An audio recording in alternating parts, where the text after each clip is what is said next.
Well, hello there guys, my name is mr.great and today I will be reviewing the Samsung Galaxy J7 Pro, which is the latest entry in the J series at the medium to high range budget. So guys, one thing I noticed about this smartphone is that it is available offline at cheap prices as compared to online. Offline you will get it for around 20 to 21k depending on your locality, but online you will always get it for 22k and above as of now. So enough of these talk, let's jump into review. Coming on the design, so the first thing I like about this smartphone is its build quality. Its build quality is very amazing and it is very impressive. At this time Samsung hasn't compromised by including a full metal unibody design which offers slim and smooth transition in flipping the phone.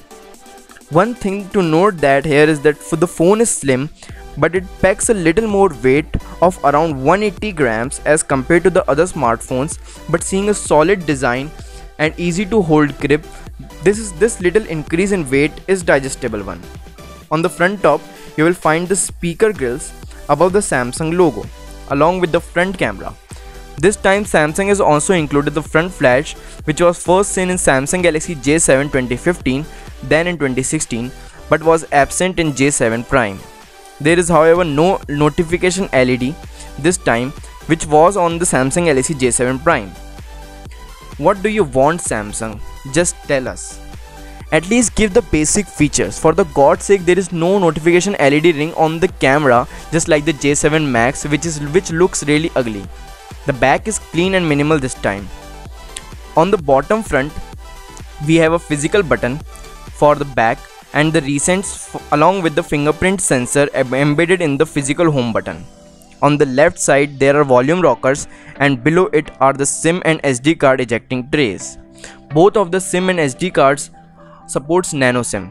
There is no hybrid slot this time, that means you can use two SIMs and SD card simultaneously. On the right hand side we have the usual power button and above it the speaker grill, which are damn powerful. The speakers of this phone is really powerful. What makes the phone stand out from the crowd is its unique and revolutionary antenna bands instead of being straight and usual. As at this time the Samsung has given them a curved design. It looks more beautiful and vibrant, and the darker antenna bands on the black shade enhances the look of the phone all over. Coming on the hardware side, the Samsung Galaxy J7 Pro packs some decent amount of hardware. It has 3 gigs of RAM and 64 gigs of internal storage, out of which 53 to 54 is available for the user. Down part here is that the Samsung has fit the previous generation of Samsung's only Exynos 7870 octa-core processor, which is clocked at 1.6 GHz. It is really low gigahertz as compared to the other smartphones. I am not a Redmi fan, but the Redmi Note 4, which costs around 13k, comes with 2 GHz of processor. What are you doing, Samsung? But still I haven't faced any lag during the usage. Even without multitasking and multi-window, on the J7 Pro was able to perform smoothly at all the times, which is used to be expected from such smartphone because it is really priced around 22k. Coming on the display, the J7 Pro consists of a 5.5-inch Full HD screen, which this time has a gorgeous super sharp AMOLED display panel, unlike the IPS LCD screen that was previously included in the J7 Max and J7 Prime. The screen has excellent contrast and has vibrant colors, which provides good viewing angles. Whether you want to watch a movie or just do random operation, it's an all-round pleasure. Always on display that was introduced in Samsung Galaxy S7 and S8 is also available with J7 Pro. Now the only sensible thing in this phone, let's come to the camera. The J7 Pro consists of a 13 megapixel front and 13 megapixel back camera, which is really amazing. Both the cameras have LED flash, and the aperture of the camera, the rear camera, is 1.7, which is good for reducing noise in pictures, and the aperture of the front camera is f1.9, which is good for taking wider selfies. The rear camera has digital image stabilization, which helps you to take full HD recordings. There is neither a 4K recording option nor it supports optical image stabilization. So the camera is not best out of there, but still it beats the other cameras of this price range. The characteristics of the photo taken by the camera is pretty vibrant with decent color coordination and sharpness. It takes pretty sharp and vibrant pictures in daylight time. The dynamic range of the camera is pretty decent also. Even without turning on the high dynamic range option, I think you are gonna like this camera in most situations. So the new feature that was added in the camera this time is the new social camera, which allows you to directly share photos to your contacts from different social media from Facebook and WhatsApp, which is pretty handy at all the time. The camera includes a pro mode that enables you to manually adjust the different options such as white balance, ISO, etc. It will take the pictures of your liking, so overall the camera is better than good and captures beautiful and vibrant pictures.